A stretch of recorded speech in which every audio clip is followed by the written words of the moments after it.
So, it's Mr. Barton back again. Turns out I peaked too soon on that previous question because there was a part B on the other side that I didn't spot. So let's have a go at this one now. Select from the following list of equations to complete the table below. So we've got ourselves 6 equations here, and we've got ourselves 3 features that we've got to match up with those equations. So the first one is this: passes through the origin. So that's the point 0, 0, 0. So let's just take this one here, number 1. That means when x equals 0, y also has got to equal 0. Well, let's just check out each of these. When x is 0, does y equal 0? Does that make any of these equations balance? Does it make the left-hand side equal to the right-hand side? Let's take equation 1. Y plus 4x equals 3. Well, if x is 0 and y is 0, I think that's 0 plus 0, which certainly doesn't equal 3. So it's not that one. What about this one here? If y is 0, x is 0. 0 equals 5 lots of 0. Yep, that's looking good to me. That seems to make sense. 0 equals 0, so it looks like equation B passes through the origin. What about this one here, number 2? Parallel to, and what's the gradient of this line? Well, it's in y equals mx plus c form, which is a really good form for the line to be in. It looks like this. And when lines are in this form, the number in front of the x is the gradient. So this line has got a gradient of 3. So I need to find myself another line that also has a gradient of 3. Now the key is, it has to be in y equals mx plus c form to work. So let's have a look at this one. Now this particular line here, there's nothing that's going to make that 4x have a gradient of 3 there. There's nothing, if I rearrange this equation, take 4x off both sides, I'm just going to have minus 4x on this side. I'm certainly not going to have a gradient of 3, so it's not that one. This one here has got a gradient of 5, y equals 5x, not looking good.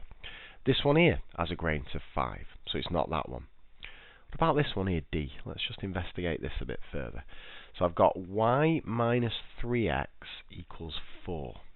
Now, I've got to rearrange that to make it y equals mx plus c. So let's do that now. Let's add 3x to both sides. So now I've just got a y on the left-hand side. Minus 3x plus 3x is gone. Equals, got to have 3x on this side and a 4. So I've added 3x to both sides and I've ended up with y equals 3x plus 4. Now, that is in y equals mx plus c form. There is a 3 in front of my x. It's a positive 3, so that has a gradient of 3. So the answer to that one must be D. Just to check on that one as well, you might be looking at that thinking, well, wait a minute, what about F? F looks like it's got a gradient of 3. But notice it's got 2 y's in front of it. To get it in y equals mx plus c form, you're going to have to divide everything by 2. So you're going to end up with 1.5 x's plus 2.5. So that actually has a gradient of 1.5, not 3. Okay, what about this final bit? Intersects the y-axis at 5.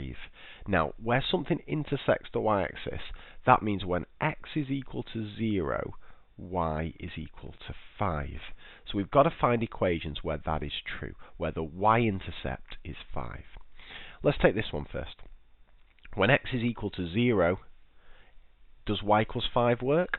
4 lots of 0, 0. 5 doesn't equal 3, so not that one. Not looking good for A, can't give that one away. What about B? If x is equal to 0, is y equal to 5?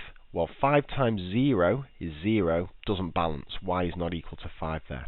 What about this one here? X is equal to 0, y is equal to 7, not 5, not looking good. This one here, if x is equal to 0, y is equal to 4, not looking good either. What about E? Does E work? I'm immediately suspicious of E because I'm seeing a 5 there, but I'm going to investigate it a bit further. Let's go. X plus y minus 5 equals 0. So when x is equal to 0, is y equal to 5? Let's substitute it in. 0 plus y equals 5 minus 5. Does that work? 5 minus 5 equals 0. That's looking good. And if you want to look at it another way, if we take that equation, x plus y minus 5 equals 0. If we rearrange it again to y equals mx plus c, so if I take x from both sides, I get y minus 5 equals minus x. And if I add 5 onto both sides, I get y equals minus x plus 5. And those of you familiar with y equals mx plus c will know that that number there is going to be your intercept, your y-intercept at 0, 5. So the answer to that one is E. Flipping heck, loads and loads and loads of stuff with straight lines there. If you can follow that question through, if you can analyse each of those lines to work out gradients and where they intersect things and what points they go through, there's not much more to straight lines that you need to know.